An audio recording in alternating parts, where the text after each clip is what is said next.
안녕하세요, 여러분. 오늘도 어김없이 민스 KPC 코리안 팟캐스트 클래스에 오신 걸 환영하며 감사의 말씀을 드립니다. 저는 민스 코리안 랭귀지 클래스 채널을 운영하고 있는 민입니다. 오늘은 특별히 게스트를 한 분 모시고 한국어 말하기에 대해 이야기해 보려고 해요. 자, 안녕하세요. 먼저 자기소개 좀 부탁드릴게요. 안녕하세요. 저는 한국어 원어민이고 현재 호주 시드니에 살고 있는 윤기라고 합니다. 오늘 이렇게 민 씨와 팟캐스트를 진행하게 되어 영광이고 여러분 모두 반갑습니다. 네, 윤기 씨, 어서 오세요. 오늘은 제가 혼자가 아니라 외롭지가 않네요, 여러분. 자, 윤기 씨는 사실 한국어나 영어뿐만이 아니라 일본어도 굉장히 잘해요. 일본에서 대학교를 나오고 몇 년간 회사 생활도 했기 때문에 일본어를 원어민처럼 얘기한답니다. 제가 알기로는 윤기 씨가 일본어로 말하면 일본 사람들이 윤기 씨를 일본인인 줄 안다는데 맞나요? 제가 스스로 말하기는 좀 그렇지만 네, 맞습니다. 와, 정말 대단하네요. 발음이나 문법, 표현까지 사실 외국어를 원어민 수준으로 말하기가 사실 쉽지는 않은데 그 정도의 실력을 갖추기 위해 정말 많은 노력을 하셨을 것 같아요. 네, 제가 20대 초반부터 일본어 공부를 시작했는데 문법, 어휘 공부도 정말 열심히 하고 아르바이트도 많이 하고 일본인 친구들도 많이 만나면서 일본어를 잘하기 위해 정말 열심히 노력했던 것 같아요. 정말 멋지네요. 자, 그래서 오늘은 윤기 씨와 함께 한국어를 들으면 듣고 이해는 할 수 있는데 말하는 게 힘들다라고 생각하시는 분들을 위해 한국어 말하기에 대해 이야기해 보려고 합니다. 네, 맞습니다. 한국어를 공부하실 때 다들 이런 고민을 한두 번씩은 꼭 해보셨을 것 같아요. 그렇지 않나요? 네, 많은 분들이 이 부분은 정말 많이 공감하실 거예요. 단어와 문법은 많이 알고 있지만 막상 한국어로 말하려고 하면 말문이 막히는 경우가 많죠. 그래서 오늘 몇 가지 팁을 나눠보려고 합니다.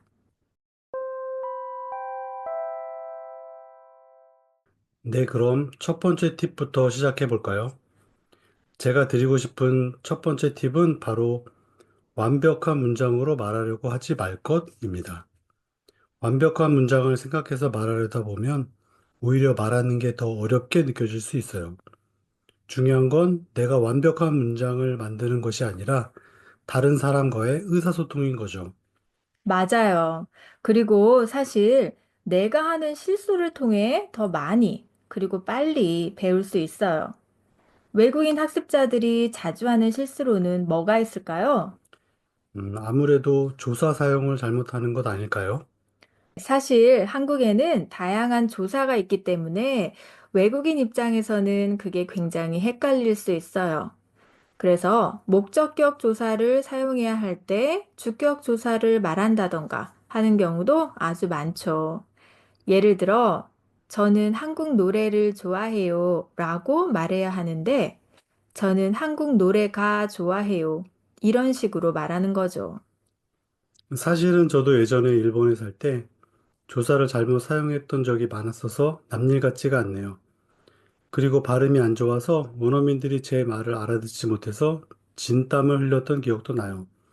하지만 외국어를 말할 때 실수는 자연스러운 배움의 과정입니다. 그러니까 너무 긴장하거나 창피해하지 말고 당당히 이야기하세요. 좋습니다. 그럼 두 번째 팁을 이야기해 볼까요? 한국어로 말할 기회를 자주 만들어라입니다. 외국어 말하기는 내가 말을 자주 해야 자연스러워져요. 윤기 씨, 어떤 방법으로 말하기 연습을 할 수 있을까요?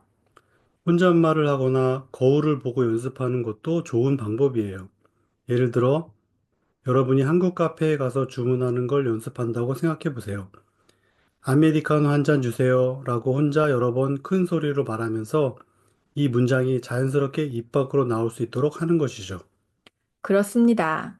그리고 요즘은 언어 교환 앱이나 뭐 스터디 그룹도 많으니까 실제로 한국 사람과 만나서 말하기 연습을 한다면 더 자연스럽게 한국어를 익힐 수 있을 거예요.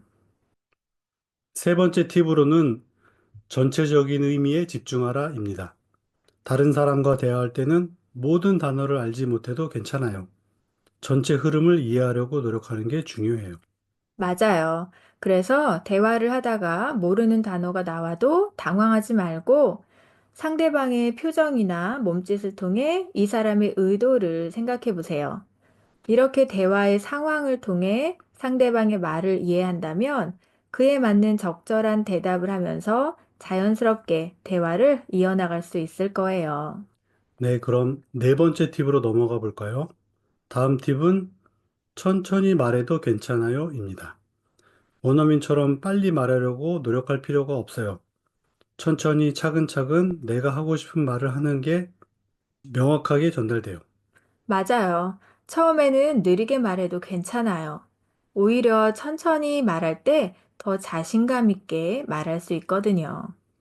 마지막으로 상황에 맞는 표현을 외워둔다면 좀 더 쉽게 한국어로 말할 수 있을 거예요.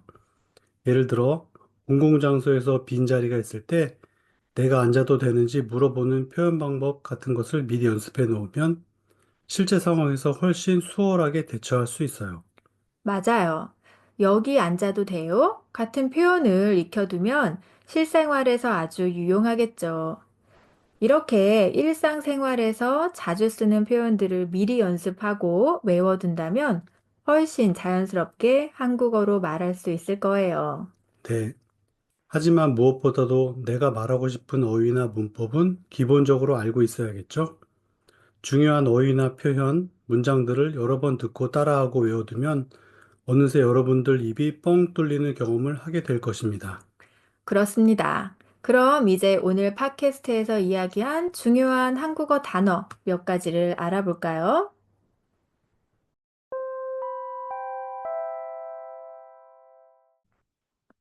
의사소통, 서로의 생각이나 정보를 주고받는 것, 예문, 의사소통이 잘 되는 사람을 만나고 싶습니다. 실수, 잘 알지 못하거나 조심하지 않아서 저지르는 잘못. 예문, 실수를 두려워하지 말고 계속 시도하세요. 자신감, 스스로를 믿고 능력을 확신하는 마음. 예문, 자신감을 가지고 말하면 더 자연스럽게 말할 수 있습니다. 문맥, 서로 이어져 있는 문장의 앞뒤 의미 관계. 예문, 문맥을 잘 파악하면 모르는 단어도 이해할 수 있습니다. 유창성, 말을 자연스럽고 막힘없이 하는 능력.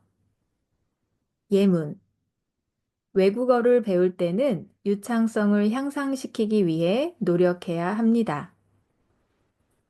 연습, 어떤 일을 잘하기 위해 반복적으로 하는 행동.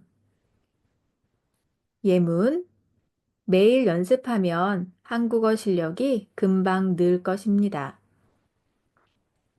문법, 말의 소리, 단어, 문장 등을 쓰는 일정한 규칙. 예문, 한국어 기본 문법을 공부하는 것이 좋습니다. 어휘, 특정 언어에서 사용되는 단어나 표현. 예문, 어휘를 많이 알수록 말하기가 더 쉬워집니다. 발음, 단어나 문장을 소리내어 말하는 방식. 예문, 원활한 의사소통을 위해서는 발음 연습도 중요합니다. 도전, 새로운 일을 시도하거나 어려운 일에 맞서는 것. 예문, 새로운 것에 도전하는 것을 두려워하지 마세요.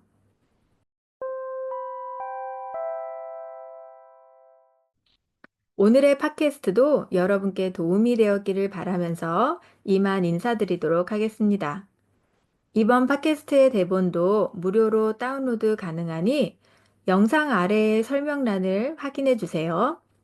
오늘 저와 함께 해주신 윤기 씨께도 감사드리며 그럼 저는 다음 에피소드에서 더 재미있고 유익한 주제로 찾아올게요.